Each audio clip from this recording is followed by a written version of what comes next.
Voici les participants sélectionnés. District 1. Il n'est pas plus fort que le négociateur. Personne ne vaincra. District 2. Moi, je vendrai du sable dans le désert. District 3. Mon costard ne me quitte jamais. Et c'est avec lui que je m'en sortirai. District 4. Ma principale arme, ce sera la ruse. Je suis le malin en personne. District 5. La négociation, c'est mon domaine. Mais je refuse qu'on s'entretue pour ça.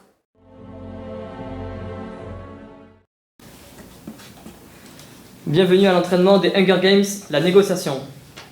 Tout d'abord, voici le tableau magique. On remarque que le prix d'achat hors taxe plus la marge est égal au prix de vente hors taxe. Celui-ci, additionné avec la TVA, est égal au prix de vente TTC. En effet, avec 3 données de ce tableau, nous pouvons tout calculer. C'est pour cela qu'il est magique. Ce tableau est très important. Il fait la différence entre un simple commercial et un bon commercial. En effet, il pourra par exemple définir sa marge de négociation avec ses clients et accorder des remises aux ristournes en conséquence. Maintenant, vous voyez en bas les 4 x 20. En effet, lors d'une négociation, les 20 premières secondes sont les plus importantes. Il est compris dedans les 20 premiers gestes, les 20 premiers centimètres du visage, dans l'expression donc du visage, et les 20 premiers mots.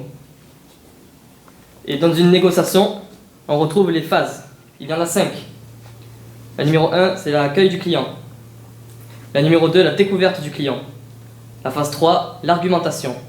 La phase 4, la réponse à ses objections. Et pour finir la phase 5, la prise de congé et ou prise de rendez-vous. Voilà, que la négociation vous soit favorable. Alors, il faut que j'établisse le circuit dans l'arène. Je vais partir du point A jusqu'au point B et revenir au point A.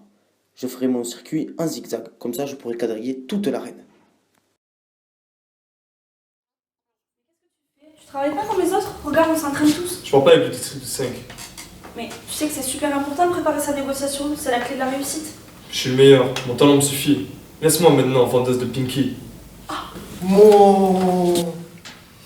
Il rigole pas, le négociateur. Maintenant, nous allons étudier les techniques de vente. Grand 1, le son casse. Le S qui veut dire sécurité. Le O, orgueil. Le N, nouveauté. Le C, confort. Le A, argent. Et le dernier S, sympathie. Retenez bien ça, vous en allez avoir besoin. T'as le costard? J'ai la technique. Seul on va plus vite. À deux on va plus loin. Faisons un pacte. Sur ce, que la négo vous soit favorable. Vous maniez trop bon. Non, non, non. On refait. Vous maniez trop ferme. Non, non, non. Allez, on s'entraîne. Je pense qu'on l'a.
Faisons une alliance.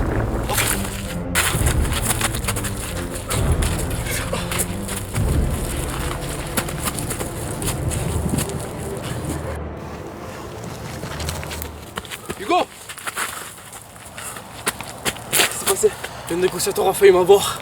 Faut pas traîner, il est dans les parages. Ça tombe bien, j'ai trouvé la solution pour qu'on sorte de cette arène. Quelle solution? Faut trouver le client, je l'ai vu là-bas dans le bosquet. Le client dans l'arène? Bah oui, il est dans le bosquet, viens. Allez! Il faut que je me nourrisse. Ah, mais je reconnais cet arbre. Ses feuilles sont comestibles. Ça fera très bien l'affaire.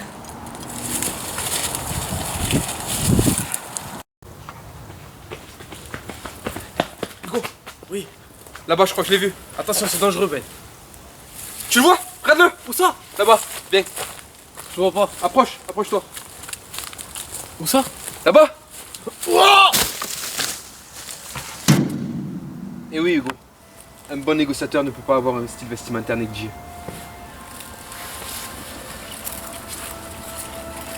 Repose-toi.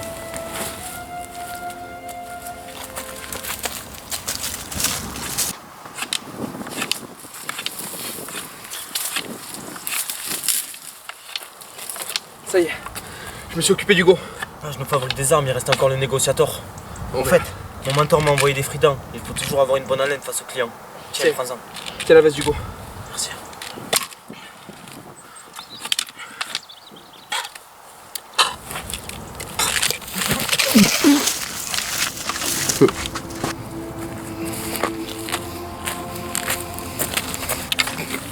J'ai vu l'alliance que tu as fait avec Hugo. J'ai préféré te tuer avant que ce soit toi qui ne le fasse.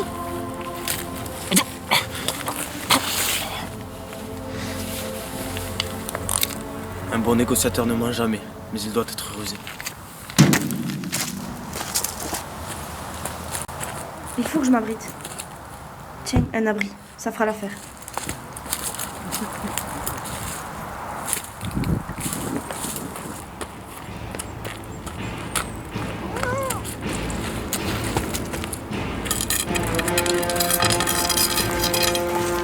Hé, toi!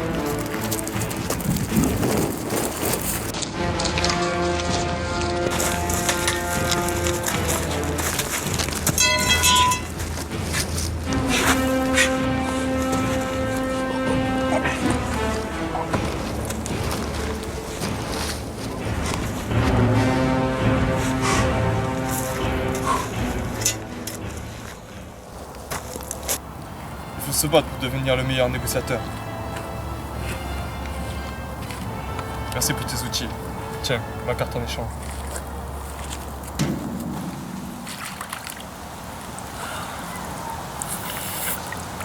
Ça fera l'affaire.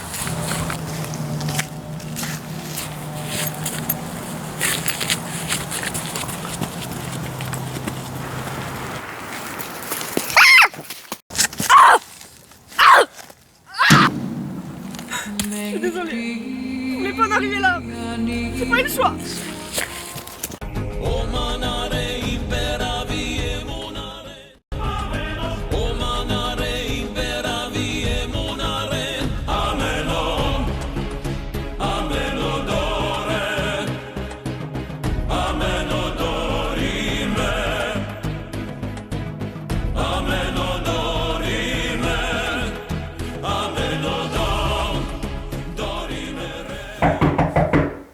Entrez. Bonjour. C'est bien Monsieur Chaland, directeur du Capitole? C'est moi. Enchantée, Céline Martès. Je sais très bien qui vous êtes. Comme vous le savez, vous allez à présent être mis en situation de négociation, mais on ne nous a pas encore dit l'objet de celle-ci. Vous allez négocier votre survie. Vous allez avoir 10 minutes de préparation à l'aide des outils que vous aurez récoltés dans l'arène. Bonne chance.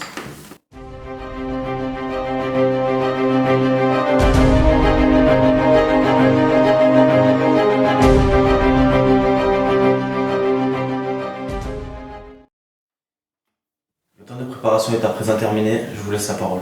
Donc déjà, nous sommes partis du mauvais pied tous les deux, donc si vous le voulez bien, je vais vous poser quelques questions pour pouvoir cerner le sujet et nous essaierons de trouver une solution ensemble.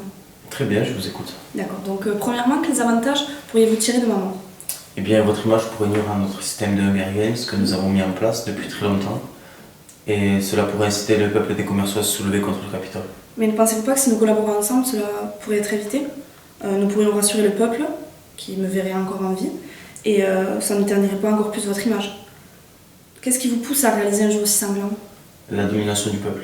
Pourquoi souhaitez-vous dominer le peuple? C'est essentiellement pour l'argent. Si nous dominons le peuple, nous pouvons contrôler ses dépenses et ainsi réaliser des bénéfices. Mais ne pensez-vous pas que ma notoriété peut améliorer les bénéfices de votre entreprise? C'est possible, oui, mais l'utilisation de votre image sera en désaccord avec le message que nous souhaitons faire passer à travers les Hunger Games. S'il n'y a qu'un seul survivant, le peuple est terrifié et donc ne se soulève pas. Dans ces cas-là, pourquoi ne pas changer les règles du jeu? Au lieu de mourir, les participants seraient juste amenés à être éliminés. Ainsi, vous pourrez instaurer une meilleure relation avec le peuple et éviter un soulèvement contre vous. Me tuer attiserait la haine. Et si ce n'est pas maintenant, le peuple se soulèvera un jour ou l'autre. Donc ce qui n'est pas une situation qui vous serait favorable. Êtes-vous d'accord avec moi? En effet, c'est un point de vue qui se défend. Pourriez-vous être plus précise en termes Bien de sûr. retombées de votre image? Eh bien, comme vous le savez, le district 4-5 ne regarde pas Hunger Games, soit 40% de la population. Si l'on arrive à augmenter l'audimat de 40%, cela représenterait plus de 1 200 000 € sur votre chiffre d'affaires si on se compare aux chiffres de l'année dernière. Je vois. Que diriez-vous que nous mettions votre exécution en suspens, le temps que j'en parle au conseil d'administration et que je leur propose éventuellement cette collaboration avec vous? Je comprends tout à fait. Pourrions-nous fixer un rendez-vous après ce conseil d'administration? Eh bien, le conseil d'administration est prévu dans une semaine. Il faudrait que nous nous voyions dès le lendemain. D'accord, donc ce qui correspondrait au mardi 16 décembre, je suppose. Oui, c'est exactement ça. D'accord. Préférez-vous le matin ou l'après-midi? Le matin. D'accord. Donc 10h, ça vous correspond? Tout à fait. D'accord. Donc pour récapituler notre entretien, donc nous nous retrouvons après le conseil d'administration, le jeudi 16 décembre à 10h, c'est bien ça? Oui. Donc si jamais le conseil d'administration aurait besoin d'un peu plus de précision concernant notre future collaboration, je vous laisse ma carte de visite que vous pourrez leur transmettre ou même la garder. Si jamais le projet s'avère être accepté, lors du prochain rendez-vous, nous pourrions parler ensemble des projets futurs que nous pourrions organiser et pourquoi pas faire de moi votre égérie. Nous discuterons de ces questions lors de notre prochain rendez-vous. La question principale est de savoir si le conseil d'administration accepte ou non ce projet. D'accord, monsieur Charin, je vous remercie pour votre entretien. Merci à vous. Vous connaissez la sortie.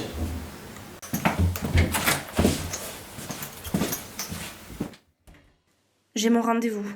Maintenant, il va falloir le fidéliser.